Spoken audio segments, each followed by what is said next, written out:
കണ്ടല്ലോ, അമ്മ ഡോക്ടറായിരുന്ന ഏക മകൻ്റെ വിയോഗം.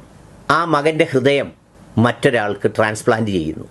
അതായത് ഒറ്റ മകനേ ഉണ്ടായിരുന്നുള്ളൂ, ആ മകൻ മരണപ്പെടുന്നു. ആ മകൻ്റെ ഹൃദയം വേറൊരാൾക്ക് ട്രാൻസ്പ്ലാന്റ് ചെയ്യുന്നു.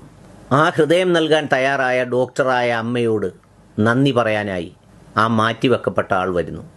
ആ അമ്മ ഒരു നിമിഷം അയാളോട് അനുവാദം ചോദിക്കുന്നു. സ്വന്തം മകൻ്റെ ഹൃദയസ്പന്ദനം അതിനുള്ളിൽ ഞാനൊന്ന് കേട്ടുകൊള്ളട്ടെ എന്ന്. ആ വികാരപരമായ നിമിഷങ്ങളാണ് നിങ്ങൾ കണ്ടത്. ആ ശബ്ദം കേട്ട് ആ അമ്മ ചിരിക്കുകയാണ്. എന്നിട്ട് ആ ചിരി കൂടി കണ്ടില്ലേ, കരഞ്ഞു പോകുന്നു. പിന്നീട് ആ ഹൃദയത്തോട് സ്വന്തം ഹൃദയം ചേർത്ത് വെക്കുന്നു.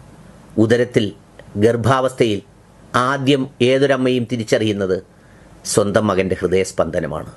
അത് പ്രതീക്ഷയോടെ വളർത്തി ഒരു ഘട്ടത്തിലെത്തിയപ്പോൾ മരണപ്പെട്ടു പോയെങ്കിലും ആ ഹൃദയം മറ്റൊരാളിൻ്റെ ഉള്ളിലിരുന്ന് തുടിക്കുമ്പോൾ ആ അമ്മയുടെ ഹൃദയം പറയുന്നുണ്ടാവില്ലേ, ഇത് എൻ്റെ രക്തത്തിൻ്റെ ഭാഗമാണ്, എൻ്റെ കരളിൻ്റെ കഷ്ണമാണ്. എത്ര വലിയ ഡോക്ടറായാലും, എത്ര വലിയ സമ്പന്നയായാലും, എത്ര വലിയ മാസ്മരികമായ നിമിഷങ്ങൾ സൃഷ്ടിക്കുന്ന കലാകാരനായാലും അതിനേക്കാളൊക്കെ എത്രയോ അനിർവചനീയമാണ്, എത്രയോ ആഴനിബിഡമാണ് ആ അമ്മയുടെ വികാരങ്ങൾ. ഉൾക്കൊള്ളാനാവും മാതാപിതാക്കളായിട്ടുള്ളവർക്ക്. ഇതിലൊരുപാട് ഗുണപാഠവുമുണ്ട്. ഓർക്കുക, നന്മയ്ക്ക് വേണ്ടി പ്രാർത്ഥിക്കുക, നല്ല കാര്യങ്ങൾ ചെയ്തു